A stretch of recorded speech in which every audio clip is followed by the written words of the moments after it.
thinking of quitting YouTube, first of all, this hat, what does it mean? Harden the fuck up. It means harden the fuck up. I was given this by some juniors in Thailand recently, some the US kids, and they were so young in physical form, under 10 years old, I'm assuming, but mature, just like they were just like onto it. They were paying attention. A lot of kids from the US, even Australia, just like space cadets. These kids were like, weren't missing a beat. It was pretty amazing. And one of them gave me this hat, harden the fuck up. So it was pretty cool to be, it was a bit of a spinner. I didn't know how to react, because it's like, kids this young are being educated about these concepts of attitude of gratitude, harden the fuck up, being grateful, things like that, being in the moment, being present, asking yourself, how big is this problem really? And not having that victim consciousness that is so prevalent, so common in the world today. It's encouraged, isn't it? Why I'm quitting YouTube, someone says, meeting yourself off Tumblr, feeling like quitting YouTube, haters, blah, blah, blah, blah, blah, family, give me shit, friends at work, just the usual stuff. The usual excuses we tell ourselves to prevent us from taking real action. The emotional bullshit we tell ourselves that helps us justify not taking any action. Some people are going, oh my god, I thought you were going to quit YouTube. I would never fucking quit. I mean, I've had my channel deleted 3 times now. The first time it happened, I had another 6 or 7 channels up within 24 hours. Create new ones. Cut down, boom, sprout like a tree. The fucking main trunk gets cut, you got to sprout out the side. Unfortunately, my channel came back, blah, blah, blah. Here's the reality, right? I started YouTube when I was homeless, living on the street, camping on beaches, sleeping fucking in people's backyards, sleeping out front of churches, wherever. Homeless, living on welfare. I started YouTube, my little $100 Pentax camera. Uploading videos to the local library took me like 2 or 3 hours. Having to extend my credit on the fucking library system, etc. Make up excuses. I'm trying to just make it fucking happen. If you gave me $1 billion today, tomorrow I'd still be doing YouTube videos. If I lost all my money today, whatever, I'd still be making YouTube videos. Either way, if I'm homeless or living in the Taj Mahal, I'm still going to turn up and make YouTube videos, because for me, it's the most powerful way I can spread my spit on you without spitting on your face. It's the most powerful way I can spread what I'm trying to spread, the message of veganism, high carb, etc. So when people say, oh, haters get me down, it's because you don't have a passion for it, you don't have a desire for it. When your desire is above everything else, you don't notice anything else.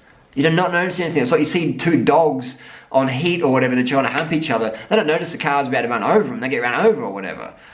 But passion is not in terms of a sexual sense, that's another story, but in terms of passion of what's your life purpose?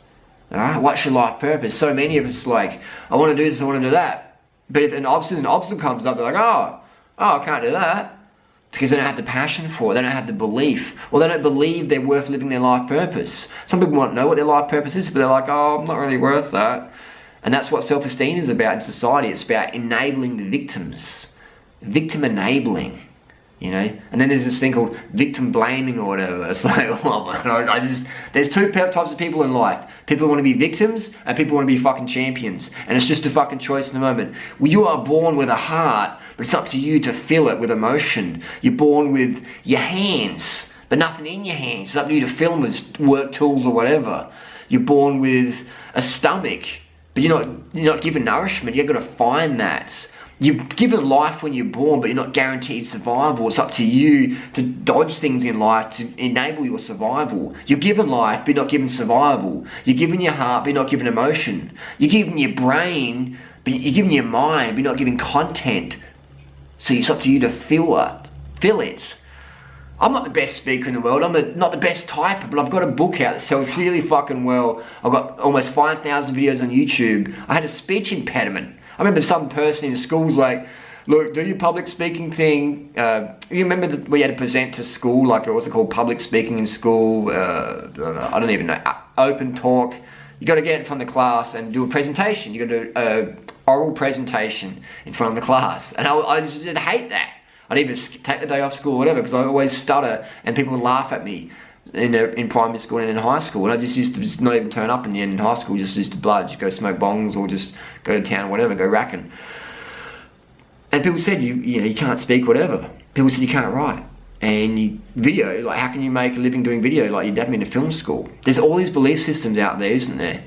And it's the choice in the moment. If you want to buy into that. I don't have experience, I haven't done that. That's just bullshit you tell yourself. And you can say, Drew, no, but what? But you're not living your dream, and I fucking am, so don't tell me otherwise, motherfuckers. Alright? I don't say that as in a spiteful way, I say it in a motivational way. You can be a victim shit cunt the rest of your life, or you can get up, get a fucking pen, write down your goals, and write down an action plan how every day you're gonna fucking attack them. Because that's what I do. And that's what I'm living the life I live now. I don't blame anyone else. I don't blame my mum, my dad, how shit happened at school, or who did this to me, whatever. I don't blame anyone, man. I take full responsibility for myself. And the sooner we do that, then the sooner we can get on with our lives versus being a victim of chance. Shit happens in life, there's no doubt about it. It's how we deal with what happens, that's what matters. So these people say, oh, I can't do YouTube because haters, make me want to quit. And it's like, then it's just population control, man. You're not passionate enough about it. And that's cool, but just don't fool yourself. So give up, quit, do what you want to do.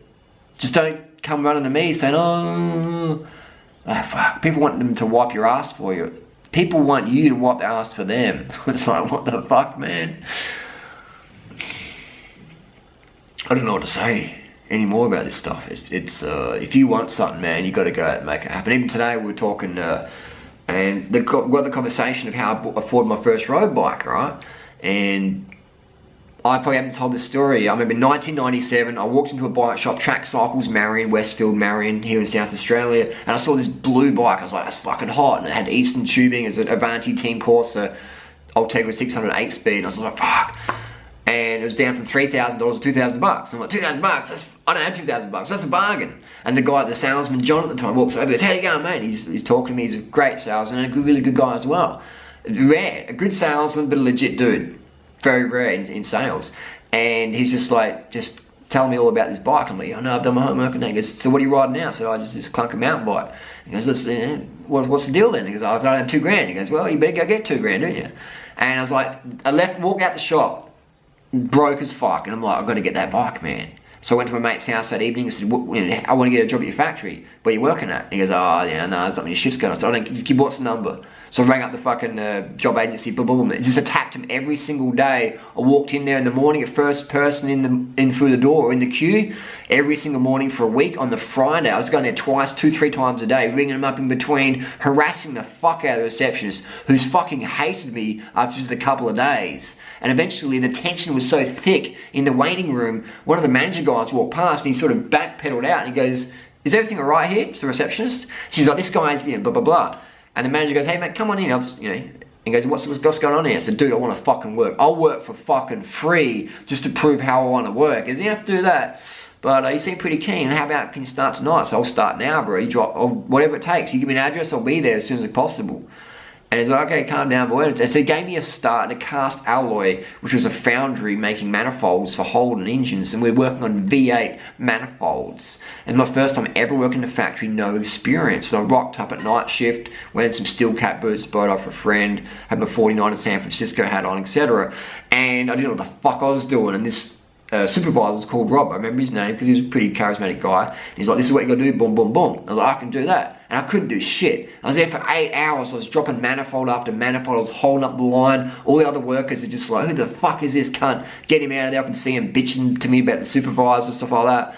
And after almost the end, close to the end of the shift, this Rob guy, he goes, look, Harley, I can see you're a nice guy and that, but if you can't do your fucking job, we're gonna have to let you go. He literally said those words. If you can't do your fucking job, we're gonna have to let you go. I'm gonna show you one more time, man. Otherwise, if you can't get out, I'm sorry, man, I'm gonna have to send you home early because we've got to get this production line sorted. I'm like, all right. I said, just show me one more time. He goes, all right. And he just showed me how to do it.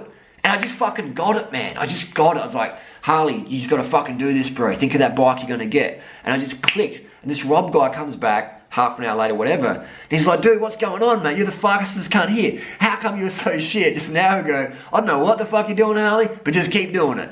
And I was like the best worker because I just got it. I had that passion, that desire, man. I cultivated desire in the moment and I learned what I had to do. Pretty basic shit, factory work. And I was just the best cunt there. I wouldn't knock back another shift. I just banged out the cash, saved up enough money, a little bit extra, got my bike and quit. And then eventually ran out of money, got another job in the factory. But I went back to that job agency, and they're just like, boom, you're on. Now to my point, I could never work in that shit again because it's toxic as fuck, blah, blah, blah. But the point of the story is that I had the desire, and when your why is strong enough, the how comes instantly. So remember that. Avoid telling yourself bullshit reasons why you can't do something. Basic, simple as that, alright? We're not going to the fucking moon here. We're talking basic shit. Getting fitter, losing a bit of weight, eating better, getting a job where you really want to get a job, etc. Talking to someone you're too scared to talk to or whatever. Just making shit happen, having a crack. Try is a lie. You do it or you fucking don't. I'm trying to get a job. No, you're fucking not. You get one or you fucking don't. So when I could have walked around, oh yeah, I saw a bike in 1997, it was really good, but I couldn't afford it, and I could be talking about the bike I would have ridden 15 years ago, 18 years ago, 18 fucking years ago. My first Avanti course, I could be talking about that bike. Oh yeah, I was going to get in cycling one day, but it's expensive, so I haven't ridden a bike 18 years, or I can tell you about the fucking 350,000 kilometers I've ridden as a vegan and blah blah blah. It's the bottom line, 11-minute video. End of the day, harden the fuck up, calm the fuck up, write down your goals and make it fucking happen, and don't let any shit cunt get in the way of you and your reasonable goals. If it's a reasonable goal, we're not going to the moon on our bicycle, we're doing basic shit here. Alright, we're doing shit that Duran Rider can do. If I can fucking do it, you can fucking do it. Simple as fucking that.